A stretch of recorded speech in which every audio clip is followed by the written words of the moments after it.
welcome to Psyfeld. Welcome to our discussion of the pie. So, where do you want to start?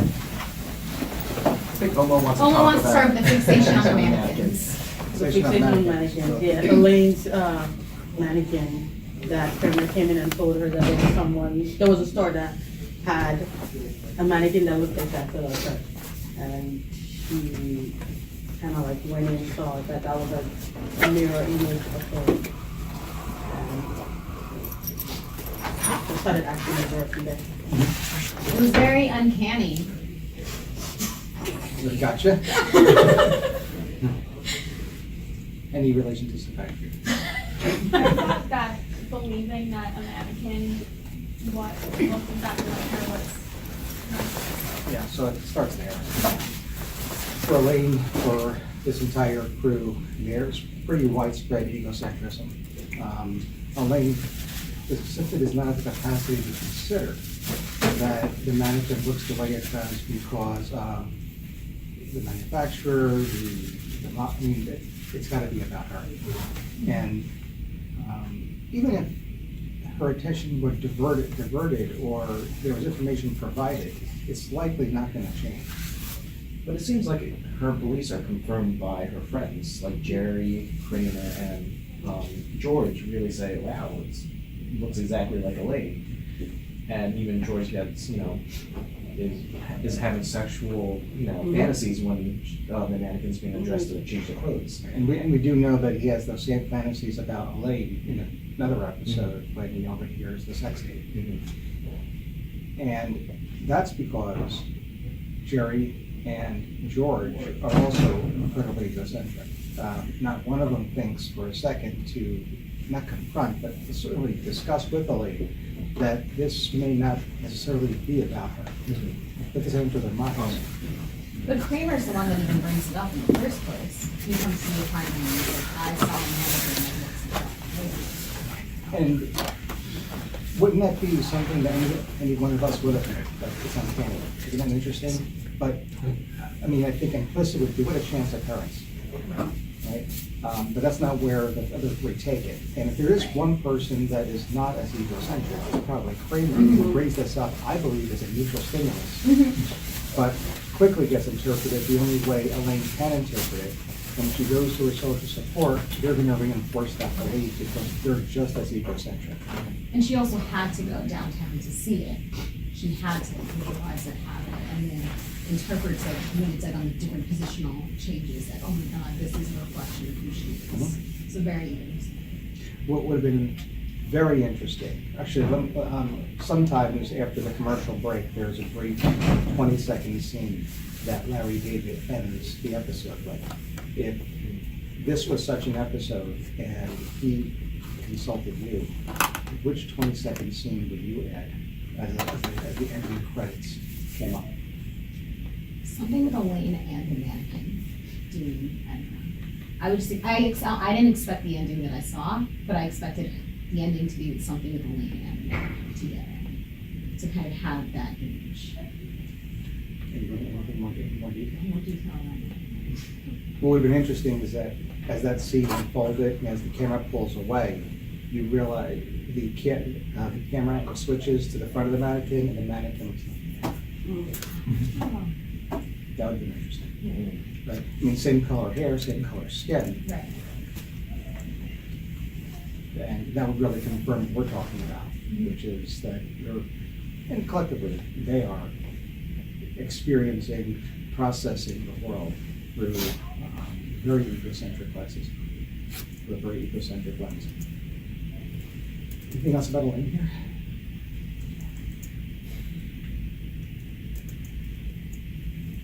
Any other characters? Jerry. This is probably another good start there. In a sense, the entire episode kind of starts off with him and his then girlfriend eating at the diner saying, would you like to have a piece of apple pie? And she declines, but doesn't really get an answer. And this causes Jerry to have like this almost obsession of trying to figure out why she declined the pie. And he goes to great lengths of trying to figure out, but then he also has a realization that at her father's restaurant where eating while she's going off to the bathroom and he's making a meal personally, doesn't actually partake in the pizza, but doesn't give a reason why to his then girlfriend. And it's just really interesting that the parallels between the two. Mhm. And just the obsession that he had, trying to figure out why she doesn't want the pie. When he's trying to figure out why she won't taste his slice of apple pie,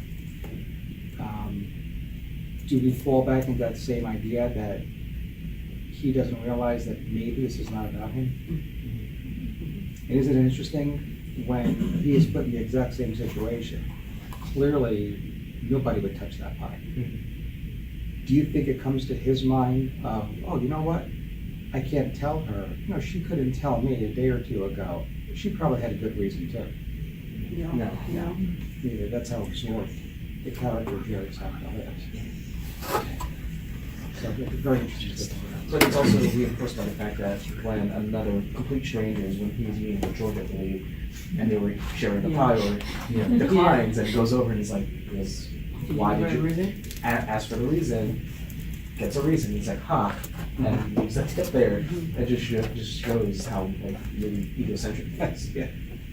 Again, I mean, many people live in New York, and to find one that gives a reason, all of a sudden, and if one confirms his working hypothesis, is willing to reject the null and accept it's not by chance alone. There's got to be something going on here. It can't be about me. At the same time, it may not be narcissistic given the fact that there's fundamental attribution error where everyone assumes that in any given situation, it's not the situation, but them or the individual. Yes. So exactly what he does. And again, this is not the only episode that he does it either. And this is a very pervasive theme. We're here season 5 midway. There's another 4 seasons where we could see this.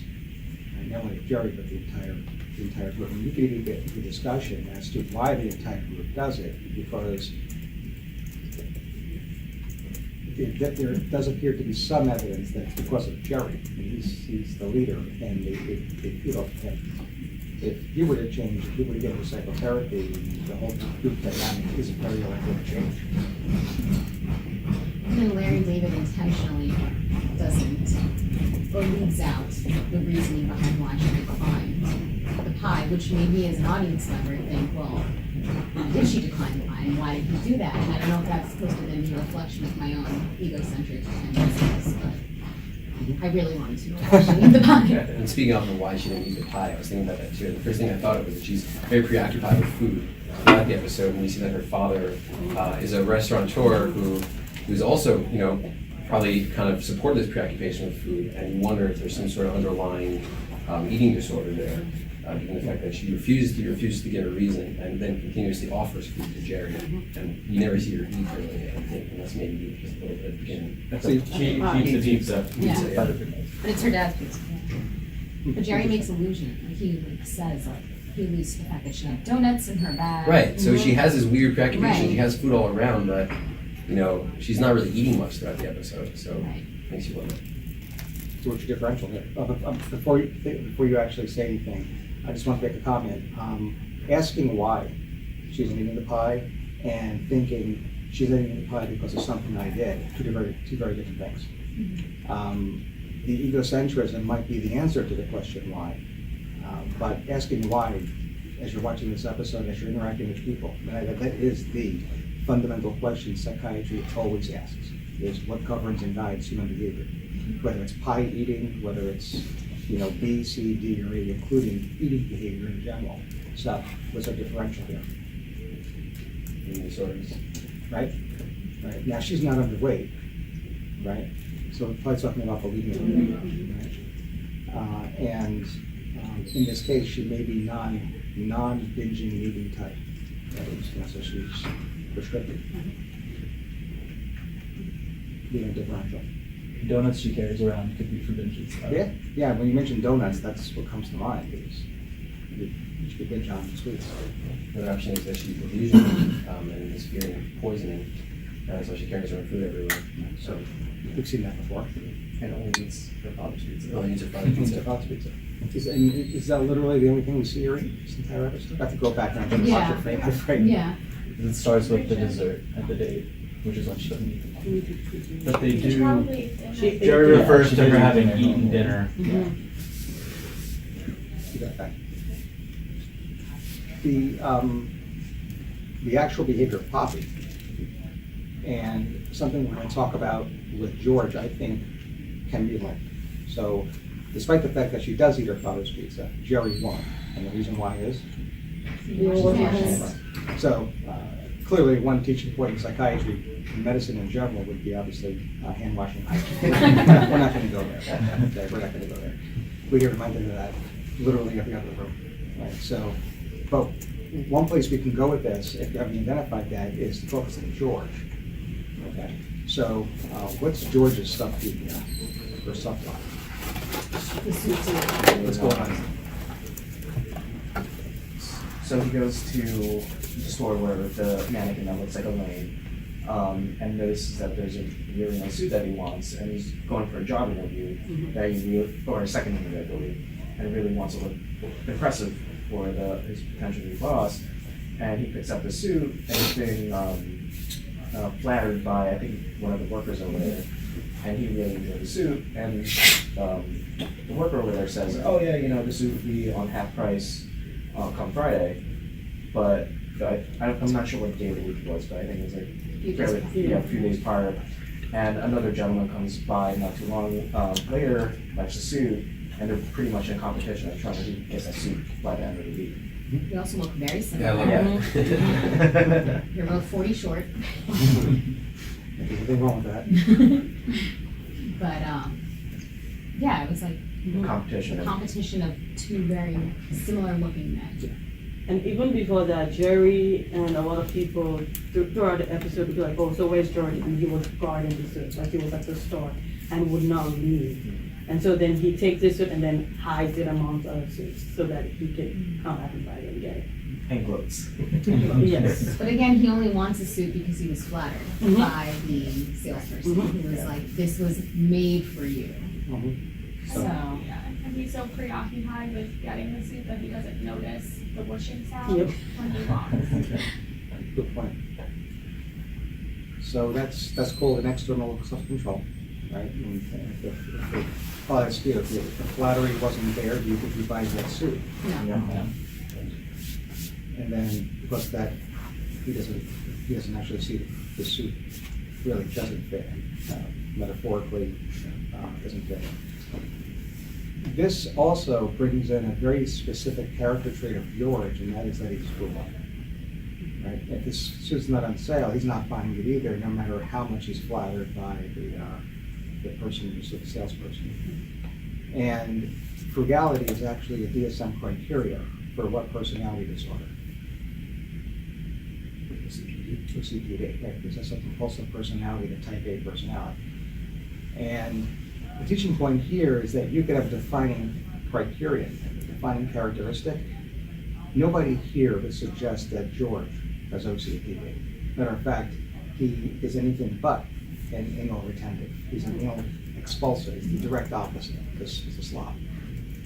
And I thought it was interesting because there's a link between the personality disorder, the type A personality disorder, and obsessive compulsive disorder, the axis 1 anxiety disorder, that is defined literally through obsessions and or compulsions, right? And we'll get into what that link is, right? Because there's a reason why it shares a common name.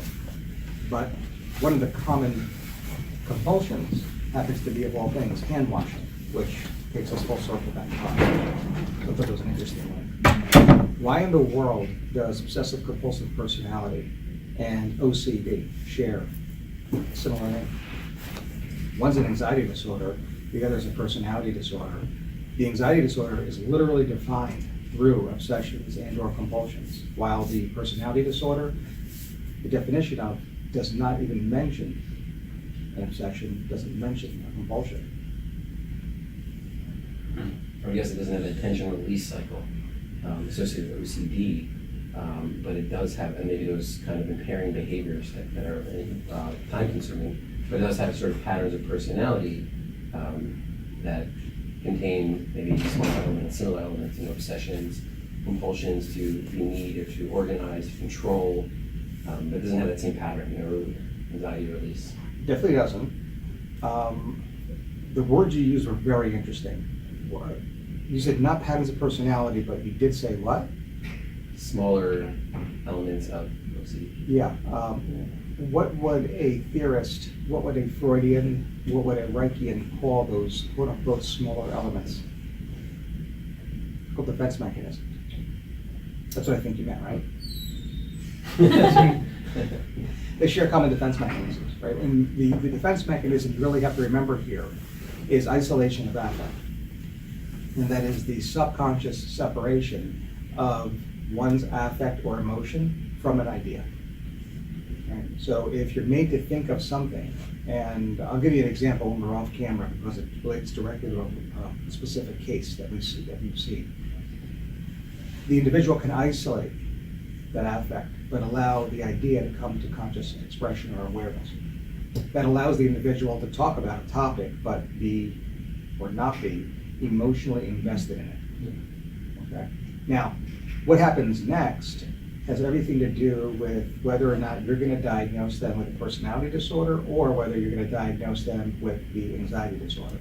And that is that isolated affect will not stay isolated indefinitely. It's going to actually come up to conscious awareness over time. It may be cued, it could be uncued, it doesn't matter. When it does, anxiety is going to increase and you're going to need to lower. So get ready for defense mechanism number 2.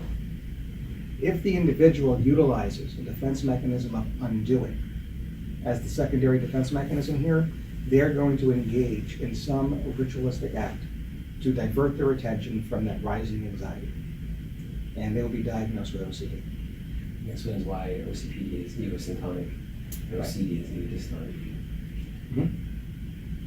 On the other hand, if the individual utilizes the other defense mechanism or another defense mechanism, reaction formation, this inner chaos, this inner dynamic is going to be externally expressed with perfect order, perfect control, and they're going to be diagnosed with OCPD.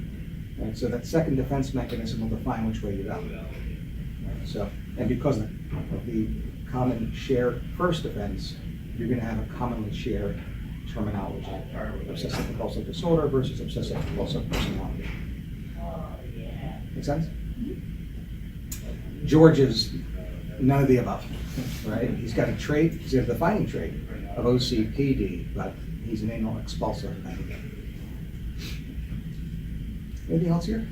Any other points to be made? I think just another point on George's egocentrism. He's really susceptible to what appeared to me to not be very convincing flattery. And I think that just goes along with him being very egocentric. Yeah.